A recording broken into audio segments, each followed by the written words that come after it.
계속해서 요한계시록을 함께 나누고자 합니다. 요한계시록을 대할 때 우리가 알아야 될 네 가지가 있습니다. 요한계시록은 선입견이 있습니다. 어떤 선입견이 있을까요? 어렵다. 이게 가장 첫 번째고요. 마지막 때에 대한 기록이기 때문에 무섭다. 막연한 두려움이 있지요. 그리고 상징적인 표현들이 많이 있습니다. 의미를 파악하기가 참 어려워요. 그래서 요한계시록을 읽기도 어렵고 과거에 칼빈이 남긴 이 강해집 가운데 요한계시록만 없습니다.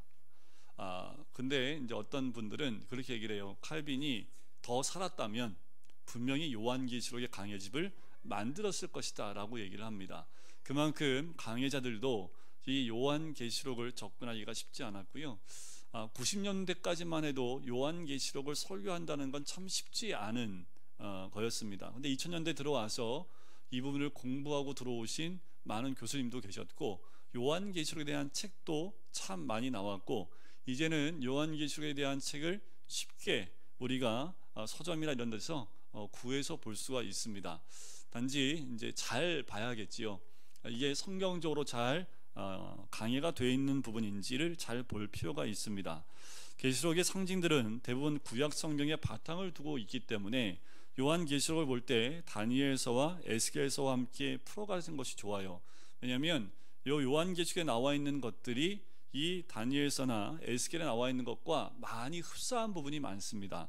그래서 요한계시록만 보면 답이 안 나오는데 구약에 있는 그 묵시문학인 다니엘 그리고 에스겔서를 보면 서로 연결이 되기 때문에 이 부분을 서로 연결해서 쳐다보게 되면 어느 정도 이해가 될 수 있는 부분이 있습니다. 제가 그래서 이 오후 시간에 성경 공부를 해야 되냐 아니면 설교를 해야 되냐, 그 중간에 서 있습니다. 성경 공부식으로 갈까 아니면 설교식으로 갈까? 설교는 철저히 은혜 가운데 바탕을 두고 목적을 한다면, 성경 공부는 졸립지만 하나하나 따지고 들어가야 될 부분이 있고, 그래서 그 중간 지점을 제가 찾아보려고 좀 애를 쓰고 있는데, 오늘도 첫 시간이기 때문에 여러분들 졸리지 않고 은혜도 되고 요 줄타기를 제가 좀 잘 해보려고 합니다. 졸고 있으면 은혜라도 해야겠구나 이 생각을 좀 하도록 하겠습니다. 두 번째는 뭐냐면, 계시록을 알면 성경 전체를 잘 이해하게 되는 특징이 있습니다. 뭐냐면, 창세기는 성경의 구속의 드라마의 시작점, 서막이라고 한다면, 마지막 책인 계시록은 종막, 마지막이다 라고 보시면 돼요. 창세기에는 성경 전체에서 전개될 주제와 내용들이 씨앗처럼 뿌려져 있습니다. 그래서 창세기를 보면 창세기 안에 씨앗처럼 뿌려져 있는 것들이 이제 씨앗이 이게 조금씩 이제 싹을 틔는 것들이 그 뒤에 성경에서 점점 나오게 되는 것을 보게 돼요. 이 씨앗들이 성경 전체를 통해 자라다가 계시록에서는 완성된 모습으로 끝나게 되는 것, 이것이 요한계시록입니다. 또 세 번째는, 계시록을 잘 알면 교회와 세상을 바라보는 눈, 세계관이 열리게 돼요. 교회와 세상의 본질을 선명하게 제시하고 바른 세계관의 안경을 제공하는 책이 요한계시록입니다. 성경을 보면요, 어둠, 그러니까 밤과 낮, 어둠과 빛, 이 두 가지의 두 개, 그러니까 사단과 또 하나님의 영역, 하나님의 세상, 그 천사들과 계속 대립돼 가는 과정들이 성경 곳곳에 드러납니다. 그런데 완벽하게 민낯을 드러내는 책이 요한계시록입니다. 세상의 끝이 있습니다. 우리 믿는 하나님 백성의 끝도 나옵니다. 그래서 세상이 가는 길과 믿는 하나님 나라의 백성들이 가는 길이 정확하게 드러나 있는 책이 요한계시록입니다. 그래서 이 눈을 가지고 세상을 바라볼 그 안경을 제시하는 책이 요한계시록이다라는 거예요. 세상을 바라보고 가게 되면 예수님 말씀하신 대로 좁은 문이 아니라 큰 문으로, 멸망의 길로 가는 그 문은 크다라고 했지요. 좁은 문은요, 협잡하고 또 불편하고 또 울퉁불퉁하고 좀 가기 싫은 길이지만 그 길 끝에는 생명이 있다라고 말씀을 하십니다. 네 번째는, 계시록을 잘 알면 이단과 사이비 집단의 미혹에 빠지지 않습니다. 이런 부분을 좀 우리가 하려면 성경 공부식으로 좀 가야 될 필요가 있습니다. 가장 대표적으로 신천지잖아요. 신천지가 주로 성경 공부하는 게 비유입니다. 비유는 헬라말로 파라볼레라는 말을 쓰고 있는데 이러는 거죠. 정확하게 그걸 보면 뭔지 몰라요. 그래서 그 주변을 보면 그 정확하게 내가 보려고 하는 것이 무엇인지 그게 보인다는 거예요. 그래서 파라볼레 하면은 그 주변을 보면서 그 내가 보려고 하는 목적을 정확하게 볼 수 있는, 그래서 비유라는 것이 해석하기가 참 어렵습니다. 그러다 보니까 이 이단들이 이 비유를 가지고 해석을 이상하게 하는 거지요. 그러니까 이렇게도 맞추고 저렇게도 맞추는 거예요. 제가 그 만민중앙교회 그 목사가 설교하는 걸 잠깐 들었는데, 거기는 철저하게 외계인이 들어와서 외계인을 통해서 이 땅에 아담과 하와가 왔다. 거기에 앉아 있는 수백 명, 수만 명인데 다 아멘 하더라고요. 하와가 어떻게 나는 줄 알아요? 외계인과 사람을 통해서 난 용이 외계인이래. 용이 외계인. 근데 다 아멘해요. 그래서 그 초등학생이 들어도 웃을 만한 정말 SF 영화도 아닌 이상한 말을 하고 있는데, 그 말을 듣고 사람들이 다 아멘하고 막 눈물 흘리고 있는 거 보니까 미치겠더라고요. 그런데 사람이 한번 글로 넘어가면요, 그게 진짜로 들리나 봐요. 제가 들으면서 야, 저건 영화를 한 편 찍어도 되겠다 할 만큼 영화인데 너무 진지하게 들으니까, 자, 이 요한계시록에 나오는 것들이 다 상징이고 비유다 보니까 특히 그 14만 4천 명, 이것에 대해 해석을 할 때 신천지는 이 14만 4천 명만 구원을 받고요, 그리고 마지막 천년 왕국 때 이 왕노릇 한다라고 이야기합니다. 다 어디에도 근거가 없습니다.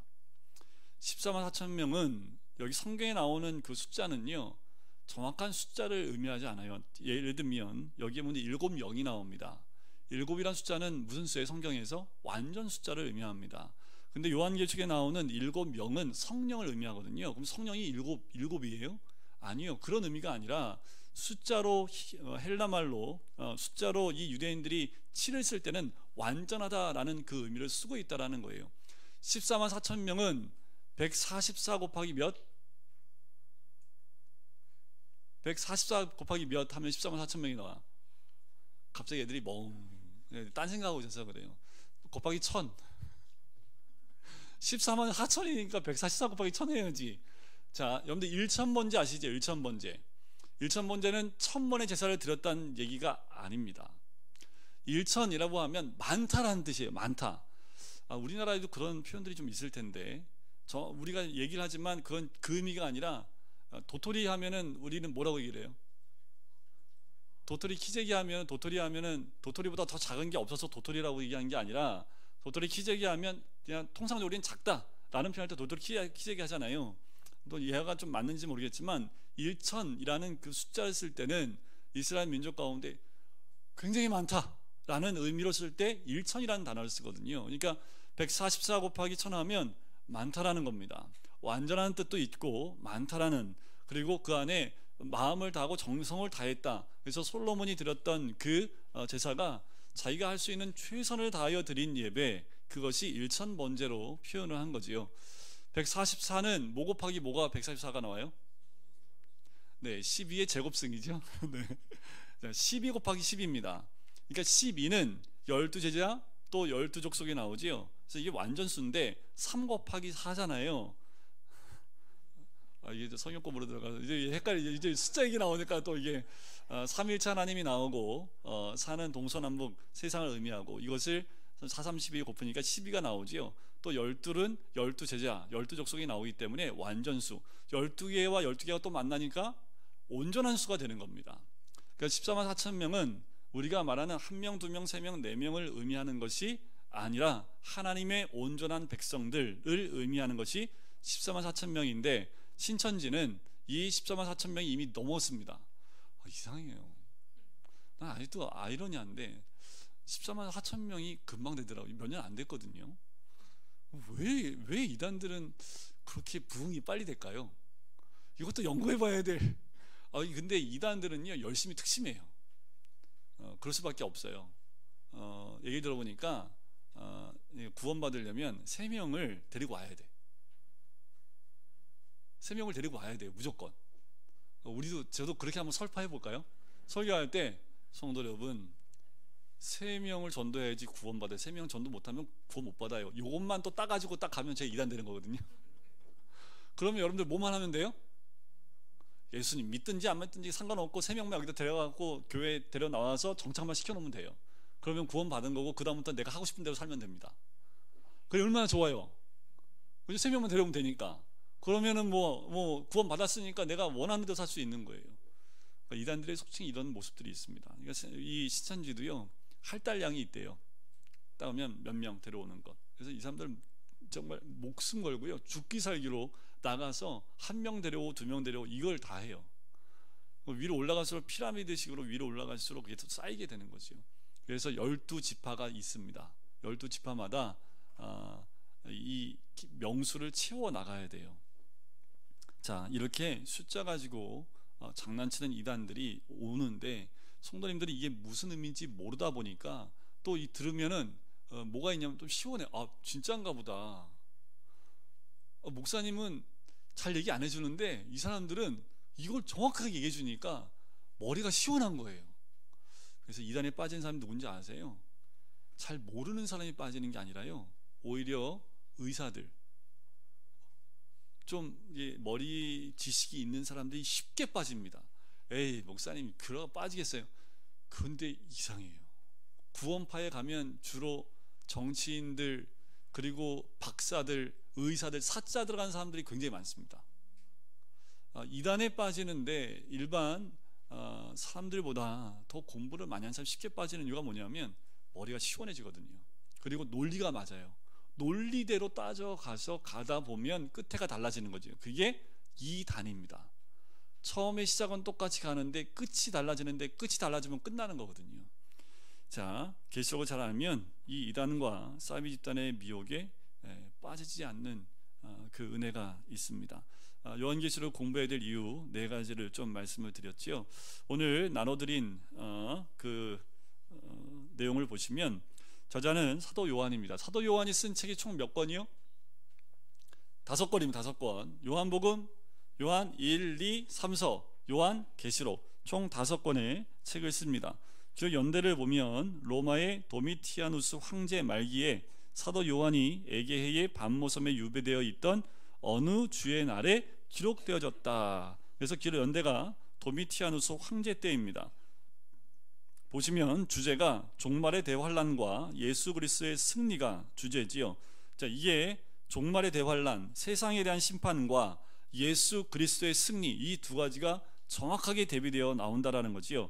기록 배경을 보시면 당시 로마 제국은 황제 숭배를 강요하고 했으나 이를 어기고 가이사가 아닌 그리스도를 주님으로 섬기는 기독교인들을 정치적 위험 집단으로 간주하고 핍박을 더하기 시작합니다.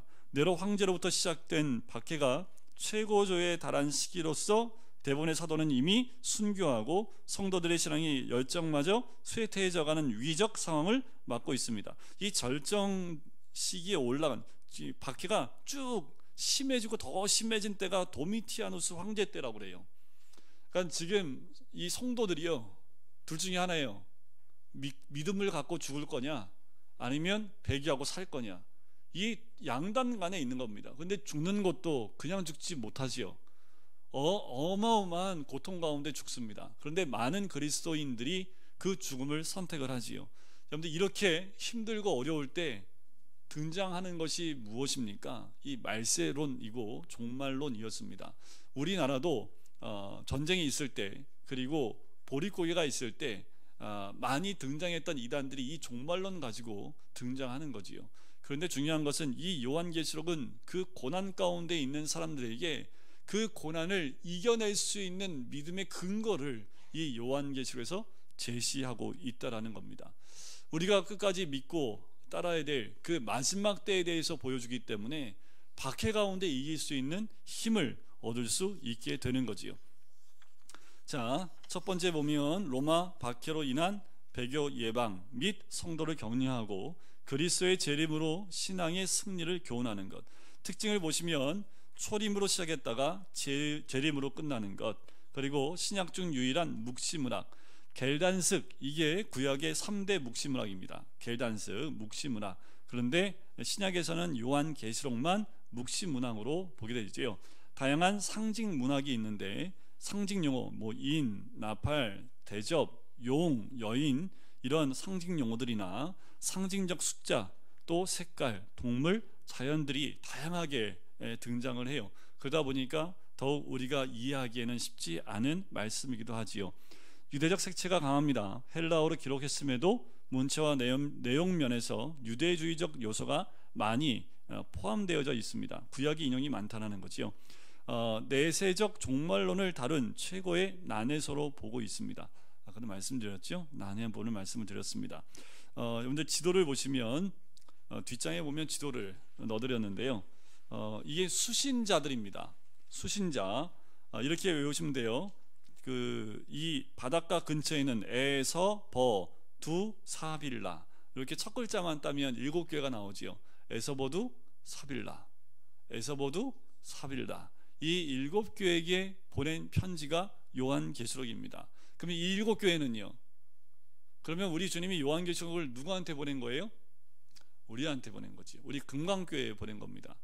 이 시대에 대표되는 7교회라는 것은 이 땅에 있는 모든 교회를 대표하는 7교회이기 때문에 이 편지는 이 땅의 지상에 있는 모든 교회에 보낸 편지다 라고 보시면 됩니다. 자, 계시록의 구조와 그 주제를 한번 보도록 할게요. 자, 계시록의 구조 파악의 열쇠는요, 엔 프리마티라는 헬라 말에 있습니다. 그 말은 엔이라는 말은 아니란 뜻이고요. 프리마티는 성령을 의미합니다. 그러니까 엔 프리마티라는 것은 성령 안에서인데요. 성경 좀 찾아볼까요? 1장 10절을 한번 보실까요? 1장 10절에 보면 자, 내가 성령에 감동되어 라고 나오지요. 자, 또 4장 2절입니다. 4장 2절 한번 넘겨보시겠어요? 4장 2절에 보니까 거기에 또 이렇게 나오지요. 내가 곧 성령에 감동되었더니 라고 나오지요. 17장 3절 지금 조금 눈치 빠르신 분들은 그거를 이제 표시를 좀 해놓으셨을 텐데 왜 또 미리 얘기하지? 다 푹 찾고 난 다음에 얘기를 해가지고 자, 17장 3절에 보면 곧 성령으로 나를 데리고 또 성령 안에서 라는 표현이 나오지요. 마지막 한 군데 21장 10절입니다. 21장 10절에 보면 성령으로 나를 데리고 자, 이것이 그 계시록의 구조를 파악하는 중요한 열쇠가 되는데요. 네 개의 큰 환상을 보게 되는 그 시점에서 이런 표현들이 등장을 한다라는 거예요. 그래서 성령으로 성령 안에서 라는 그 표현이 이 계시록을 구조를 파악하는데 중요한 포인트가 되기 때문에 그 부분들을 한번 표시해 놓으면 좋으시고요. 자, 구조를 한번 볼까요? 구조는요, 서론, 본론, 결론입니다. 왜냐하면 편지기 때문에 서론과 본론과 결론이 나와요. 서론은 오늘 본문 우리가 읽었던 1절부터 8절까지가 서론입니다. 우리가 읽었던 거. 본론은 1장 9절부터 22장 5절까지가 본론이에요.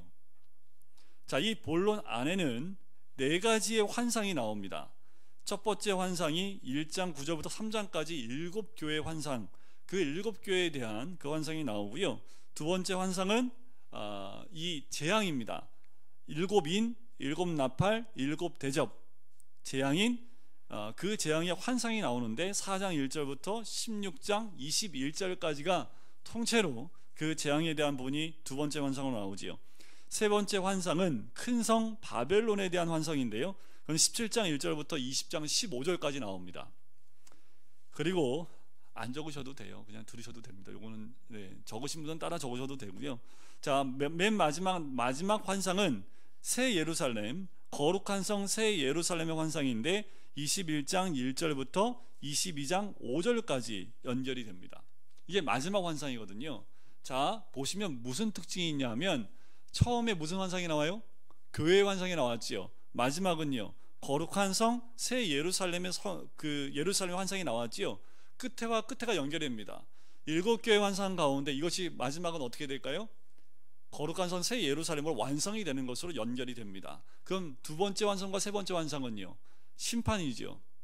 7인, 7나팔, 7대접재앙, 그리고 바벨론, 큰 성 바벨론의 재앙. 그래서 세상에 대한 심판의 내용이 이 두 번째와 세 번째 환상에 같이 나온다라는 겁니다. 결론을 보시면 22장 6절부터 마지막 절까지가 결론입니다. 이 결론은요, 결국 회복된 그리고 다시 오실 메시아에 대한 부분을 언급하고 있는 부분이 결론 부분이지요. 자, 일곱 촛대의 의미는 일곱 교회에 대한 환상으로 시작을 합니다. 제가 이제 첫 번째 환상에 대한 말씀을 드리는 거예요. 일곱 교회는 단순히 소아시아에 있는 일곱 교회를 의미하지 않는다고 말씀드렸지요. 일곱 교회는 자, 특징이 좀 있어요. 일곱 교회, 에서보드 사빌라 일곱 개의 말씀을 드렸지요. 특징은 칭찬만 받는 교회가 있습니다. 칭찬만 받는 교회가 있고요, 칭찬과 책망을 받는 교회가 있고, 책망만 받는 교회가 있습니다. 일곱 교회 가운데. 근데 우리 교회는 어떤 교회일까요? 아멘. 네. 자, 일곱 교회는 총 3개로 나눠지는데, 칭찬만 받는 교회, 그리고 칭찬과 그리고 책망을 받는 교회, 책망만 받는 교회. 책망만 받는 교회는 마지막 교회입니다. 라오디게아 교회. 그 한 교회만 책망만 받아요. 그리고 책망을 받지 않고 칭찬만 받는 교회는 두 교회가 있죠. 어떤 교회? 네, 그렇죠. 썸머빌라 이렇게 보시면 좋습니다. 썸머빌라, 서머나 교회와 빌라델비아 교회가 칭찬만 받는 교회고, 나머지 교회는 칭찬과 책망이 같이 있지요. 그래서 첫 번째 환상은 이렇게 나눠집니다. 네 번째를 보면 아까 교회와 교회가 완성되는 것으로 말씀을 드렸지요. 새 예루살렘의 의미인데 종말에 완성된 교회의 모습을 이 네 번째 환상에서 보여주고 있는 거예요. 그러니까 이 첫 번째 환상과 깊은 연관성을 가지고 있겠지요. 두 번째와 세 번째 그 환상은 세상을 심판하는 그 부분이 나옵니다. 그런데 이거를 세대주의자는 어떻게 하냐면요, 인재앙 끝나고 나팔제앙 끝나고 대접제앙이 이어지는 것처럼 그렇게 봅니다. 시간의 순서로 보는데, 성경은 시간의 그러니까 시간의 흐름대로 나와 있는 책이 있는 반면에 그 시간을 무시하고 쓴 책이 있습니다. 그러니까 요한계시록은 시간의 순서에 따라 나왔다라고 보시면 많은 문제점이 있습니다. 그러니까 여기서 나오는 재앙들은 세계의 심판의 범위를 보면 차이가 있는데요, 범위와 강도가 강해지는 것, 그래서 이걸 시간순으로 보지 않는 것이 좋습니다. 자, 그래서 결국 주제가 뭐냐 하면 가장 명백하게 보여주는 구절이요, 11장 15절입니다. 우리 11장 15절 한번 보실까요? 11장 15절 보면 천사가 큰 음성들로 외치는 찬양이 있습니다. 그 부분을 같이 한번 읽어볼까요? 그 딱 두 줄인데 다 찾으셨나요? 네, 같이 읽겠습니다. 시작. 세상 나라가 우리 주와 그의 그리스도의 나라가 되어 그가 세세토록 왕노릇 하시리로다. 아멘. 이것이 주제입니다. 세상은 이제 믿음 가운데 있는 우리 주와 그의 그리스도의 나라가 되어 그가 세세토록 왕노릇하는 이 세상 나라가 됨을 결론적으로 이 요한계시에서 우리에게 알려주고 있는 거지요. 이제 저희가 이제 다음 주부터 매주 한 장씩 요한계시록을 빠르게 한 번씩 공부하면서 또 말씀을 나누려고 합니다. 한번 여러분들이 깊이 한 장씩만 읽어보시면 될 것 같아요.